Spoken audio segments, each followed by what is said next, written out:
हे guys, anime tower god की इस explanation video में आपका स्वागत है। तो लास्ट कुछ वीडियो से हमने देखा कि कैसे हेल ट्रेन अपने एंड पर है, जहां लास्ट स्टेशन के अंदर काफी हलचल हो रही है क्योंकि जहाज ने 3 खतरनाक ऑर्डर निकाल दिए थे, जिसके बाद से एक बैटल या ऐसा कहे हाई रैंकर्स वर्सेस रेगुलर का ये एक तरफा महायुद्ध चालू हो चुका है, जहाँ पे ड्यू ने तो काफी प्लानिंग की थी ताकि वो बैम को निकाल सके इस पूरे के पूरे झंझट से। लेकिन इसके बदले में हमने देखा कुछ लोगों को सेक्रीफाइस होते हुए, जहाँ पे वाइट और क्राका को भी पकड़ लिया गया है, साथ ही रेचल उसकी टीम और साथ ही में साची बोरो उनकी टीम, इन लोगों को प्रिजन के अंदर रख दिया गया था। लेकिन अब उनको भी एग्जीक्यूट किया जा रहा है इस बहाने से ताकि बैम और उसके टीममेट जो कि बच के स्टेशन पे निकल गए थे वो वापस बाहर आए। और सिर्फ इतना ही नहीं, हमें एक नए कैरेक्टर को भी जानने को मिला जिसका नाम था इवांक हॉल, जो कि एक हाई रैंकर है 60 रैंक पे पूरे टावर के अंदर, जो कि इस बैटल में पार्ट ले रही फक की तरफ से, और से हमने बैटलफील्ड के अंदर आते देखा है। तो स्टोरी में आगे बढ़ने से पहले नीचे वाले चैनल के बटन को दबा दे ताकि चैनल सब्सक्राइब हो जाए, वीडियो में आगे बने रहे।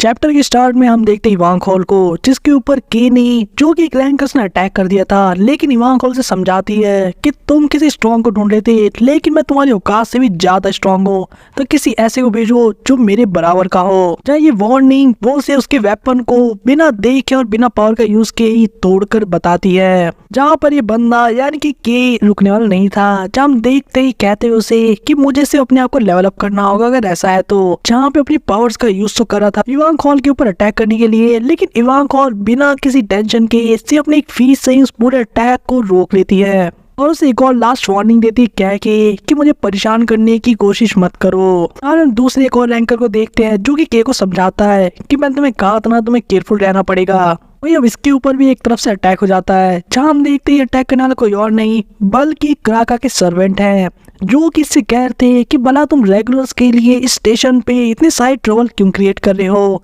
तुम लोग फिल्दी लैकीज हो जहाद के, जैसे कह सकते हैं पालतू कुत्ते। हमें पता लगता है इस कैरेक्टर का नाम है डेथ कारम्बीट, जो कि इसको कह रहा था कि हमारे गॉड को हमें वापस करो, यानी कि स्लेयर क्राका को। जहाँ फ्रॉग इस बात सुन के जवाब देता है कि मैं प्रीटी श्योर हूँ कि वो तुम्हारा बॉस था जिसने इन रेगुलर्स के जीवन के अंदर बहुत सारी परेशानियां और चीजें खराब की है सबसे पहले, और क्या तुम फक से हो, मुझे बिलीव नहीं होता। वहीं दूसरी तरफ देखते हैं हांसुया को इवांक हॉल से बात करते हुए कि कैसे वो प्रिजन में जो लोग बंद हैं उन्हें बचाने जाएगा, और साथ ही वो इवांक हॉल को ये भी कहता है कि कैसे उसे अपनी ज्यादा पावर को यूज नहीं करना चाहिए, क्योंकि अगर उसने अपनी पावर का ज्यादा यूज किया तो एडमिनिस्ट्रेटर को खुद यहाँ पे इन्वॉल्व होना पड़ेगा, जैसा कि फ्लोर टेस्ट पे भी हुआ था। इवांक हॉल भी चीज से एग्री करती है और साथ ही हांसुया को अपना ध्यान रखने के लिए भी कहती है। वहीं हम देखते हैं इवांक हॉल के सामने की 2 छोटे मोटे बंदे आ गए थे, यानी कि उसके लिए काम करने वाले सर्वेंट्स, जो कि इवांक हॉल को कह रहे थे तुम्हारी इतनी हिम्मत कैसे हमारे मास्टर को हर्ट करने की। जहाँ इवांक हॉल सोच रही थी कि मतलब ये इडियट्स कौन है, जहाँ हमें इंट्रोड्यूस कराया जाता है कि इनका नाम है सर्वेंट जे और वे, जो कि काफी लो लेवल के बंदे हैं यानी कि इनकी फोर्स के अंदर। जहाँ इनमें से एक पर्सन ही बताता है कि कैसे जो के की मदर थी उन्होंने इनसे रिक्वेस्ट की थी कि उसका ध्यान रखे, यानी उसके बेटे का आर्मी के अंदर, और इसीलिए वो कभी भी फॉरगिव नहीं कर सकते इवांक हॉल को, क्योंकि उसने के को उड़ते हुए दूर फेंक दिया, यानी कि इवांक हॉल ने। जब हम देखते हैं लोग उसके ऊपर अटैक करते हुए, जो कि किसी काम का तो नहीं था लेकिन ये अपनी पूरी कोशिश कर रहे थे। जहाँ पे दूसरा पर्सन तो काफी क्लोज रेंज से भी इवांक हॉल पे अटैक करने की कोशिश करता है, ये कहते हुए तुम्हें पता भी है जो की है वो इकलौता वारिस है निसाम फैमिली का, और सिर्फ इतना ही नहीं उसका जो मैरिज है वो भी अरेंज कर दिया जा चुका है योन फैमिली की डॉटर से, जो कि 10 फैमिली में से एक फैमिली है। वही हम इस नोबडी का एक अटैक देखते हैं जो कि था बर्निंग जे के नाम से, जो सुनने में जितना इम्प्रेसिव था वो उतना ही फुस हो जाता है इवांक हॉल के सामने, क्योंकि इवांक हॉल यूं ही उसे रोक लेती है। और साथ ही इवांक हॉल का रिएक्शन था तो इससे मैं क्या करूं, इस सुनने में उतना इंटरेस्टिंग और उतना महान भी नहीं लग रहा जितना तुम बता रहे हो इतना बड़ा चढ़ा के। लेकिन दोनों को यानी दोनों पालतू को तो कोई फर्क पड़ना नहीं था, वो कहते हैं कि मिलके क्यों ना इसको हरा दे। ये दोनों अटैक तो काफी करते हैं यानी पूरा जोर लगाते हैं, लेकिन अगली पल हम देखते हैं कि इनके सारे कपड़े और आर्मर फटे हुए थे और इनकी हालत तो इतनी बुरी थी जो कि इवांक हॉल ने एक ही हाथ से कर दी थी, वो भी बिना इन पे ध्यान दिए। जब इवांका ने समझाने के लिए यहाँ तक कहती है कि लगता है तुम लोग कुछ ज्यादा टीवी देखते हो, ऐसे पॉइंटलेस सेक्रीफाइस करने से सिर्फ एक बैड एंडिंग ही मिलती है। जहाँ पे जो दूसरा बंदा था वो अभी बचा हुआ था, जहाँ उसे देखकर गुस्सा तो आ रहा था इवांका पे कि कैसे उसके भाई के साथ ऐसा हुआ, जहाँ चिल्लाते कहता यू बिच। जहाँ इवांका का रिएक्शन कुछ ऐसा था कि उन्हें विश्वास नहीं होता कि इनके जैसे अमेचर्स को कोई आर्मी के अंदर कैसे आने दे सकता है। जहाँ इवांका का ये भी मानना था कि सारी प्रॉब्लम जहाद के सोचने के तरीके में है, क्योंकि जहाद आर्मी के अंदर उन लोगों को वैल्यू दी जाती है जो कि किसी फैमिली बैकग्राउंड से आते हैं या किसी करेक्शन से, जो कि काइंड ऑफ पैथेटिक लूजर से होते हैं ज्यादातर। वही इवांका के अकॉर्डिंग फलक क्या फर्क पड़ता है कौन किस फैमिली बैकग्राउंड से क्लास से आता है, और जिन लोग की ऐसी सोच है उनकी कोई भी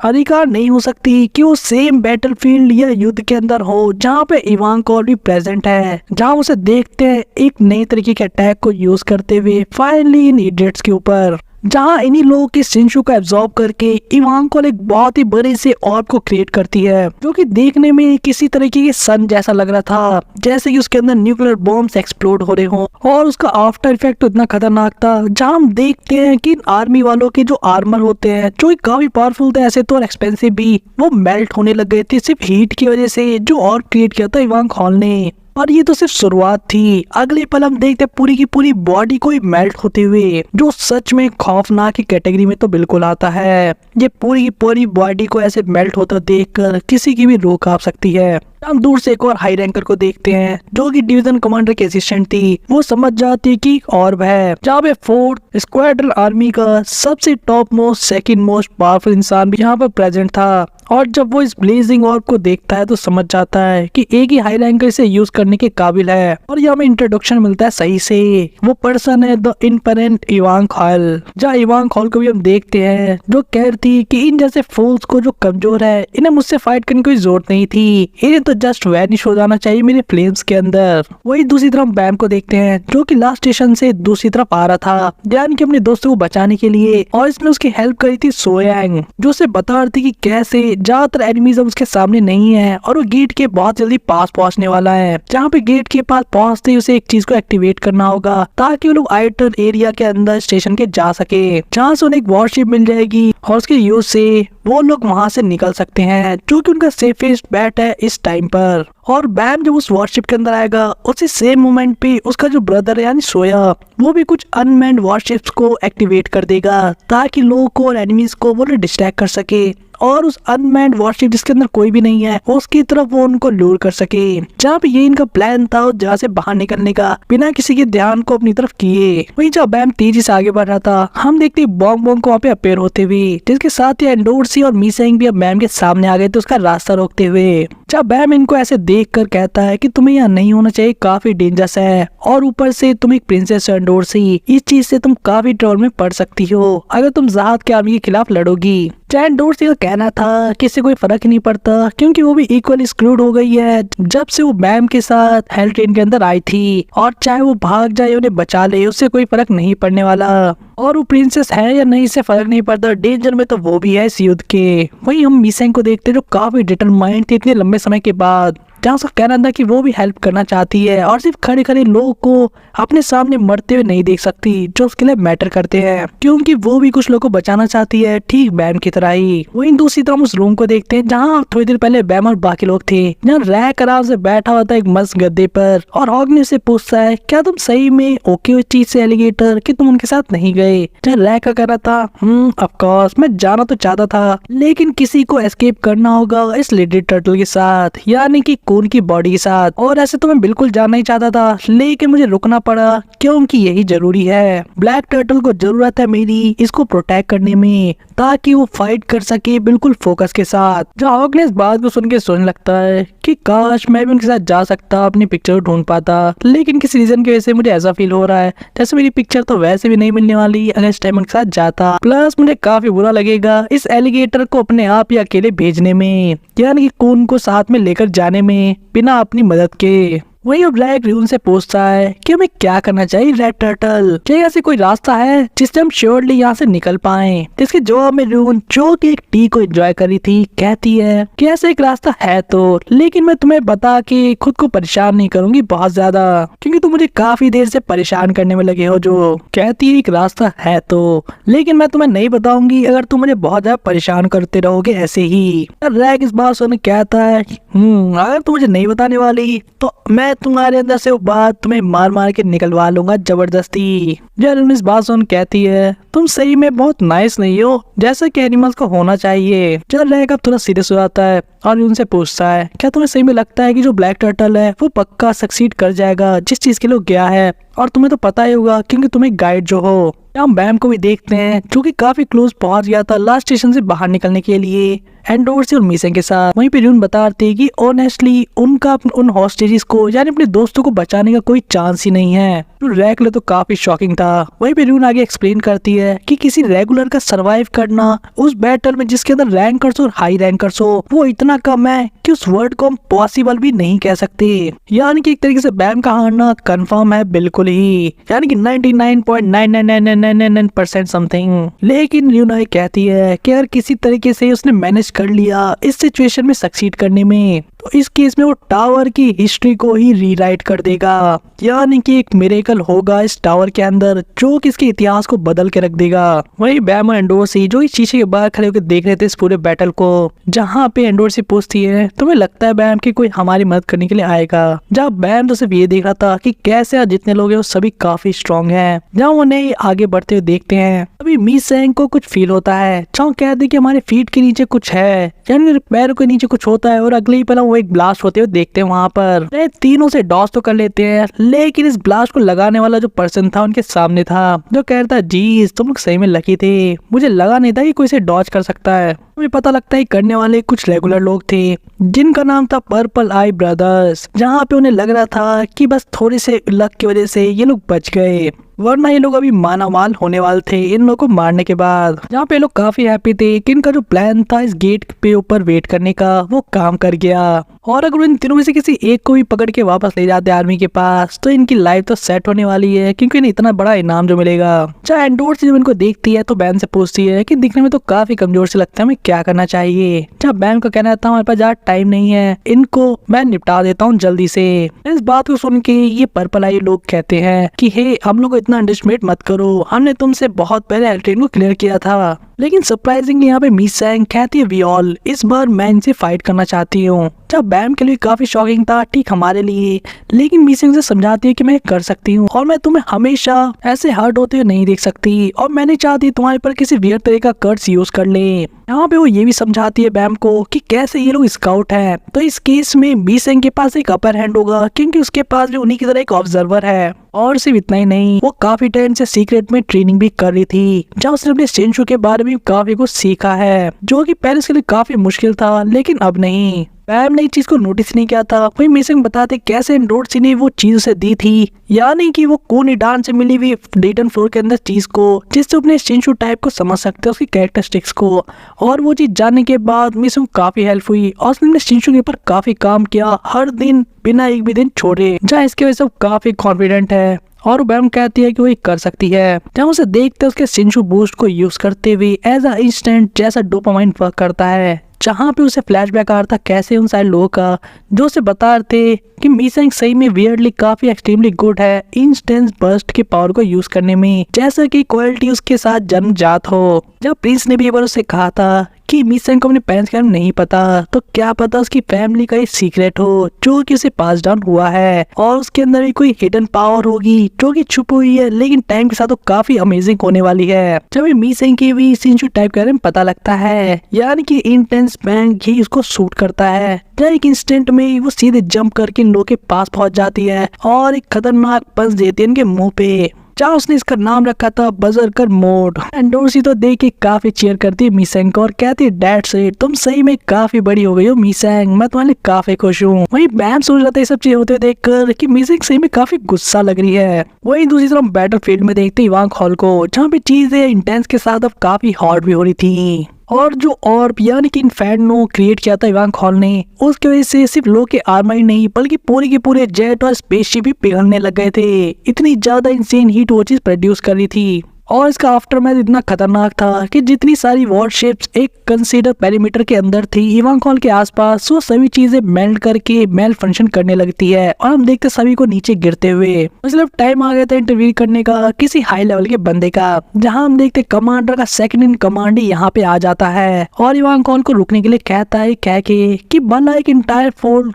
की लीडर यहाँ पे क्या कर रही है और भला इसकी हिम्मत कैसे हुई किंग ज़ाद को अपोज करने की। जहाँ इवान हॉल इनको देख के कहती है कि फाइनली अब कुछ डिसेंट अपोनेंट्स मेरे सामने आए हैं फाइट में। वही लास्ट सेशन के अंदर मी सेंग ने सिर्फ एक पंच के अंदर ही उस पर्पल आई ब्रदर को उड़ते हुए दूर गिरा दिया था। वही भी उसका दूसरा भाई जब ये होते हुए देखता है तो कहता है यू लिटिल पंक, और अपने ऑब्जर्वर का यूज करता है यानी पर्पल आई का उसे स्लो करने के लिए। जहाँ हम देखते हैं स्पेशल स्किल को एक्टिवेट होते हुए, जहाँ पे मी सेंग भी अपने ऑब्जर्वर का यूज करके रिफ्लेक्शन को यूज करती है। अब ये इडियट ये चीज ऑब्जर्व करता है कि कैसे वही स्लो हो गया अपने उस अटैक की वजह से जो कि उसने मिसिंग के ऊपर किया था। और जब तक वो कुछ समझ पाता यहाँ पे मिसिंग एक और पंच मारती है और ये बंदा भी धराशायी हो जाता है। एंडोर से तो उसको काफी चेयर करने में लगी थी कि nice shot missing, way to go girl. वहीं पे बैम को लग रहा था कि हमें इसे रोकना चाहिए, कुछ ज्यादा ही गुस्से में लग रही है। वही मिसिंग जिसने अपने दुश्मनों को खत्म तो कर दिया था लेकिन वो काफी हाफने में लगी थी, जहाँ वो बैम की तरफ देख के कहती है कि ये समय पहले से स्ट्रॉन्ग हो गई हूँ, इतनी स्ट्रॉन्ग कि मैं अब बचा सकती हूँ अपने दोस्तों को,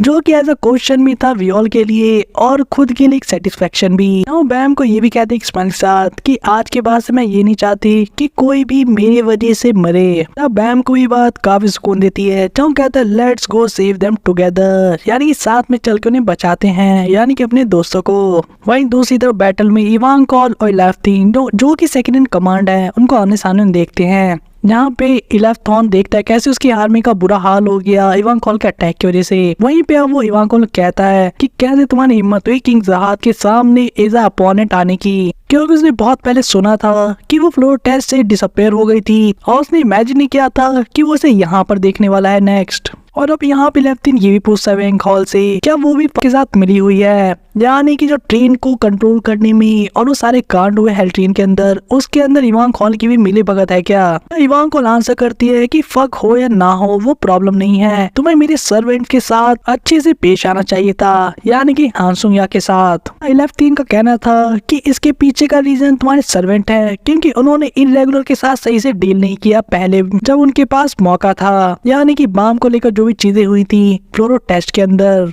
वहीं पे लेफ्टिन का ये भी कहना था कि कैसे जो इवान हॉल है वो किंग ज़हाद के सामने खड़े होकर बहुत बड़ी गलती कर रही है, क्योंकि इसका सिर्फ एक ही मतलब है, वो अपनी डेथ को इनवाइट कर रही है और भी जल्दी। जहाँ इवान हॉल का कहना था कि तुम डेथ की बात करते हो, तुम तो ऐसे बोलो जैसे तुम कोई गॉड या कुछ हो। इवान हॉल एक स्माइल के साथ कहती है कि सॉरी लेकिन मैंने हेल के अंदर भी सर्वाइव करना मैनेज कर लिया था, तो मुझे अब डेथ का कोई डर नहीं है। और जो चीज मुझे डराती है वो है कि एक दिन मेरी फ्लेम एक्सटिंग्विश्ड हो जाए, या ऐसा कह सकते हैं उसकी जो लपटें हैं आग की वो ठंडी हो जाए एक दिन, और जिस मोमेंट पे इसकी बॉडी बर्न करना स्टॉप हो जाएगी उस मोमेंट पे शायद इवान हॉल कंसिडर कर सकती है कि किसी के अंगूठे के नीचे दब के रह सके जैसा कि लेफ्टिन। और वही सही मायने में इवान हॉल जैसे पर्सन के लिए एक मौत होगा। लेफ्टिन इस आंसर सुनने के बाद कहता है कि हम इन बातचीत से कहीं नहीं जाने वाले, और इसी साथ ही ऑर्डर करता है अपने डिवीजन कमांडर नंबर 1 को कि सभी ट्रूप्स को बोलो कि रियर की फॉर्मेशन के अंदर आ जाएं, यानी कि अपने बैटल प्लान को चेंज कर देता है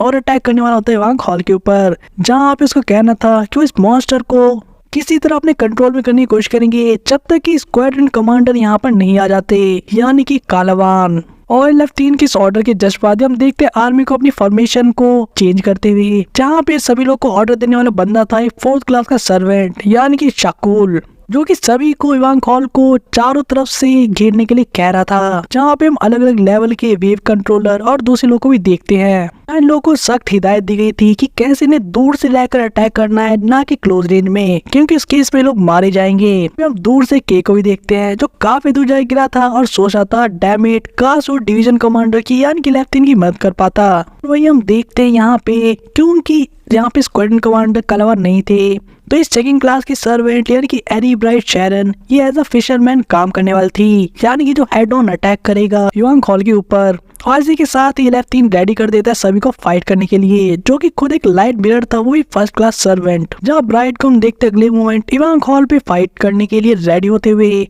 जो कि अटैक कर देती सीधे हेड ऑन बिना कुछ सोचे समझे। जहाँ पे युवांग हॉल भी काफी इंप्रेस होती है उसकी स्पीड से, जिस तरीके से उसने अटैक किया था युवांग हॉल के ऊपर। जब ब्राइट इस कॉम्प्लीमेंट को सुन के उसे थैंक्स भी करती है, ये भी युवांग को नोटिस करते उसके चारों तरफ डायरेक्शन से एक अलग ही तरीके की मेटल की स्पेयर आर्ट थी, जो कि एक स्पेशल स्किल थी उस शाकुल नाम के बंदे की, जिसको हमने थोड़ी देर पहले देखा था, जहाँ पे वो हैंडेड स्पेल का यूज करा था। लेकिन यहाँ पे युवांग हॉल अपने इन्फर्नो फ्लेमिंग स्केच सी का यूज करके सभी को बर्न कर देती है, जो देखने में तो काफी भयानक लग रहा था। लेकिन प्रॉब्लम ये नहीं थी, यहाँ हम देखते हैं ब्राइट को एक और अटैक करते हुए। चाहे युवांग हॉल नोटिस करती है कि लिटिल ब्राइट थोड़ा सा भी साउंड नहीं करती जब वो मूव करती है अटैक करने के लिए। जहाँ हम देखते हैं ब्राइट को जो कि अपनी स्वॉर्डमैन चिप का यूज करी थी, यानी कि एरी स्टाइल नीडल को, जहाँ उसके स्लीथल मूव का नाम था फेरी लाइट, जो कि देखने में तो काफी खूबसूरत लग रहा था और जो युवांग हॉल की फ्लेम थी उनसे हेड टू हेड टक्कर ले रहा था, जिसकी वजह से युवांग हॉल के हाथ में जो वेपन थी या ऐसे एक स्टिक थी उसको भी हम टूटते हुए देखते हैं, जो कि एक पल के लिए सरप्राइज कर देता है खुद युवांग हॉल को भी। जहाँ उसे अब समझ में आता है कि कैसे ब्राइट ने उसके ऊपर अटैक नहीं किया था बल्कि उसके हैंडल को एम किया था शुरुआत से ही। युवांग हॉल का मानना था कि ब्राइट की जो स्किल है इतनी रिफाइंड है और साथ में उसका जो कॉन्फिडेंट अपने वेपन को हैंडल करने का वो सही में अलग ही लेवल का है। वहीं पे अब युवांग हॉल अपने फ्लेम्स का यूज करती है, जहाँ हम देखते हैं उसी एंशिएंट से एलिफेंट को वापस से समन होते हुए, जो कि अब ब्राइट को पकड़ लेता है। युवांग हॉल अब इस ब्राइट से पूछती है कि जिस तरह से तुम मूव करती हो इतनी क्वाइटली और जिस तरह से अपनी नीडल को यूज कर रही हो, क्या तुम एरी फैमिली से बिलोंग करती हो? मैंने काफी सुना तो नहीं एरी फैमिली के बारे में, लेकिन एक बात उनका बहुत प्रचलित है कि एरी फैमिली वालों को युद्ध पसंद नहीं, तो इस केस से बोला तुम यहाँ पे क्या कर रही हो? जब ब्राइट इस बात सुने कहती है तुम जानते हो हमारे बारे में, तो तुम्हें ये पता होना चाहिए कि वो सब कुछ करते हैं जिसके वजह से हम वॉर्स को या युद्ध को प्रिवेंट कर सके। और एक और इसके साथ ही मैं एरी फैमिली से बिलोंग करती हूँ, ना कि एरी से। यहाँ पे जो दूसरी एरी फैमिली थी वो बेसिकली एक 10 फैमिली में से एक है, जिसका फैमिली लीडर है एरी हॉर्न, और ये जिस फैमिली से बिलोंग करती है उसका नाम है ARI फैमिली, यानी कि एरी फैमिली। जहाँ ब्राइट बताती है जो एरी फैमिली है यानी 10 फैमिली, उनकी तरह इनके मेंबर्स को रियल स्वॉर्ड्स नहीं दी जाती बल्कि दूसरी तरह की स्वॉर्ड को यूज करते हैं, जैसे कि उसके पास है ये निडल। उसकी गार्डियन स्वॉर्ड को देखते हैं जिसका अटैक का नाम था मरीन पेरी स्वॉर्ड्स। इसी मूवमेंट का यूज करके जो अल्फाडाइन था यानी कि सेकंड इन कमांड, वो अपने लाइट हाउस से इन सारी नीडल्स को एक ही बार में टेलीपोर्ट करता है, वो भी सीधे युवांग हॉल काफी क्लोज रेंज से। जहाँ आप इसको देख के तो युवांग हॉल इम्प्रेस हो जाती है। वही अल्फाडाइन का कहना था तुम वही रहो जहाँ पे हो अभी। हम LF3 की लाइट हाउस कंट्रोल को भी देखते हैं, जहाँ से एकदम से चारों डायरेक्शन से इतने सारे पोर्टल खुलते हैं जो कि टेलीपोर्ट करने लग जाते हैं सारे नीडल को। जहाँ पे इसका नाम से रखा था वॉल ऑफ डिस्पेयर, की वजह से युवांग हॉल की जो पावरफुल फ्लेम थी उन सभी को हम यहाँ से जाते हुए देखते हैं। वहीं पे युवांग हॉल को ऐसा होते देखकर कुछ पास की चीजें याद आ रही। जब एक फ्लैशबैक में हम देखते हैं एक पूरे के पूरे बैटलफील्ड को, जहाँ इतने सारे लोग मरे हुए थे और चारों तरफ आग लगी हुई थी, जहाँ कोई कह रहा था प्लीज जस्ट किल मी। जहाँ विटनेस करते युवांग हॉल को, जिसके सामने हांसू गया अपने पैरों पे बैठा हुआ था, जहाँ पे युवांग हॉल कह रही थी कि कोई रश वाली बात नहीं है, मैं तुम्हें वैसे ही मारने वाली हूँ क्योंकि मुझे मारना पसंद है। जहाँ हांसू थोड़ा सा हंसते कहता है अगर ऐसा है क्या। युवांग हॉल अब हांसुया को देख के काफी इंटरेस्टेड थी और उसे पूछती है कि तुम काफी स्ट्रेंज हो, क्या तुम्हें मरने से डर नहीं लगता? युवांग हॉल का आज तक का जो एक्सपीरियंस था उसमें आज तक जितनी भी सिंगल रैंकर से वो फाइट की है और जितनों को भी उसने मारा है उन सभी ने अपनी जान बख्शने के लिए भीख मांगी थी उससे। यहाँ तक कि जितना वो पर्सनली फील कर पाता था कि वो इमोर्टल होने वाला है और जब उसकी मौत युवांग हॉल के रूप में सामने होती थी तो उतना ज्यादा रोता था किसी छोटे बच्चे की तरह। और यही वो रीजन था कि युवांग हॉल एक बैटल के बाद दूसरे बैटल में और क्या तीसरे बैटल में ऐसे बहुत सारे युद्ध में जाती रहती थी ताकि इन रैंकर्स को अपने आप को ऐसा फूल बनते हुए देख सके। जहाँ वो हांसू से पूछती है कि बोला तुम्हें किस चीज से डर है, जहाँ हांसू कहता है मुझे मौत से डर नहीं है, लेकिन मेरे लिए भी एक चीज है जो मुझे काफी डराती है, यहाँ तक कि मेरी रूह को कपा देती है अंदर से। ऐसा तो रैंकर से काफी अलग है, लेकिन मैंने कभी इमेजिन नहीं किया था कि मैं कभी हमेशा के लिए जी पाऊंगा और इसलिए मुझे मौत से डर नहीं लगता। लेकिन एक बार मैं अपने जीवन में किसी से मिला था जिसने मुझे कहा था कि मरने से ज्यादा डर उस रेज के खत्म होने में है जो कि लाइफ में आपको कोई गोल देती है, यानी जो आपको जीवन कृतार्थ करने का एक मौका मिलता है, वो अगर आपसे छिन जाए तो मौत से भी ज्यादा डराने वाला हो सकता है। जहाँ पे इवान को इस बात सुन कहती है और आंसू की बात को आगे सुनती है, जहाँ पे आंसू कह रहा था कि मुझे लगता है मैं भी इसी सेम वे में सोचता हूँ, मुझे भी डेथ से ज्यादा डर उन इमोशंस के फेड होने का लगता है कि जो इमोशंस मेरे अंदर है वो किसी दिन खत्म ना हो जाए। मेरे जीवन का जो गोल है, जो मेरी प्यास है किसी बदलाव को लेकर, उस चेन को लाकर, जो इस टावर के अंदर मैं बदलाव चाहता हूँ, वो चीज अगर खत्म हो जाएगी, यानी मेरी डिजायर्स को अचीव करने के, मेरे ड्रीम्स को, जिस पावर के ऊपर मैं रिलाय करता हूँ, अगर वो सब चीजें, वो सपना, वो बदलाव की चाह, वो सब चीजें मुझसे छीन ली जाए तो मुझे सबसे ज्यादा डराती हैं, किसी मौत से भी ज्यादा। जब अंकल फाइनली सारी बात सुन के एक लाइन से समराइज कर देती है कि तुम अपनी डिजायर को खोने से डरते हो, और ऐसा लगता है कि सम रीजन मेरे लिए भी वही बात सही है, या ऐसा कर यही सेम सोच इवान कॉल की भी थी कहीं ना कहीं। जहाँ प्रेजेंट में इवान कॉल वापस अपने पावर को समन करती है, वहीं पे एल्फाइन ऐसा करते देखकर उससे पूछता है कि बोला ऐसा भी क्या अचीव करना चाहती हो जो इतना बैडली तुम कोशिश कर रही हो। इवान कॉल कहती है क्या तुम्हें सच में लगता है तुम इतने बड़े सिली हो जो तुम मुझे बांध पाओगे? मैं एक नए इरा को लाना चाहती हूँ और अब तुम लोगों को ये चीज दिखाने भी वाली हूँ, यानी कि स्टार में सभी को, कि आखिर एक रियल हेल कैसा होता है। जहां हम देखते हैं सेम मोमेंट पे एक अलग ही लेवल के ऑर्ब को क्रिएट होते हुए, जिसकी फ्लेम्स और भी ज्यादा खतरनाक थी पहले से। यहाँ पे हम इसके साथ ही एक बड़े से फायर के बने हुए मॉन्स्टर को भी समन होते हुए देखते हैं। वहीं पे जियोन हा को भी ये इन्फॉर्मेशन मिलती है दूसरी तरफ से कि कैसे जो कुछ वॉरशिप्स है वो स्टेशन से इनकी तरफ आ रही है, और मोस्ट प्रोबेबली उसके अंदर कुछ रेगुलर्स हैं। जब जियोन का मानना था कि उसे लग ही रहा था ऐसा कुछ हो सकता है, और अभी उन्हें जल्दी पता लगने वाला है कि ऐसा सही है भी या नहीं। जब हम देखते हैं बैंग मीसा और डोरसी को एक ऐसी वॉरशिप के अंदर, जियोन हा का मानना था कि उन्हें जल्दी ये भी पता लगने वाला है कि आखिर रेगुलर सिर्फ ब्रेव बनने की एक्टिंग कर रहे हैं बिना किसी रीजन के, या सच में वो एक थ्रेट है। और इसी पॉइंट पे आज की इस वीडियो को भी, यानी कि इस एक्सप्लेनेशन को यहीं पे ओवर करते हैं। ये बैटल तो चलती रहेगी, जहां भी आपको आगे देखने को मिलेगा कि आखिर बै अपने दोस्तों को बचा पाएगा या नहीं। और हमने अभी इवान कॉल के में काफी कुछ जाना कि आखिर वो आंसू यहाँ से कैसे मिली, और सच में वो लोग कैसे सोचते हैं, क्योंकि इवान कॉल एक गॉड लाइक बीइंग एक तरीके से अगर सोचा जाए, क्योंकि वो एक हाई रैंकर है जो कि 60 लेवल पे अभी रैंक करती है पूरे टावर के अंदर। वहीं दूसरी तरफ स्क्वाड्रन कमांडर भी अब इस तरफ आ रहे हैं जो कि कालावन है। जब हमने देखा उसके नीचे के जो ऑफिसर्स है वो इतने पावरफुल है, तो मतलब वो कितना पावरफुल होने वाला है, और जब वो यहाँ आएगा तो क्या बैम्स के साथ यहाँ से बच के निकल पाएंगे भी या नहीं, इन सभी के आंसर्स आपको मिलेंगे नेक्स्ट वीडियो में। लेकिन तब तक के लिए चैनल सब्सक्राइब कर ले, वीडियो को लाइक कर दे, और हमें कमेंट करके बताएं कि आपको और कौन सी वीडियोस देखनी है इस चैनल के ऊपर। तो तब तक के लिए बाय गाइस।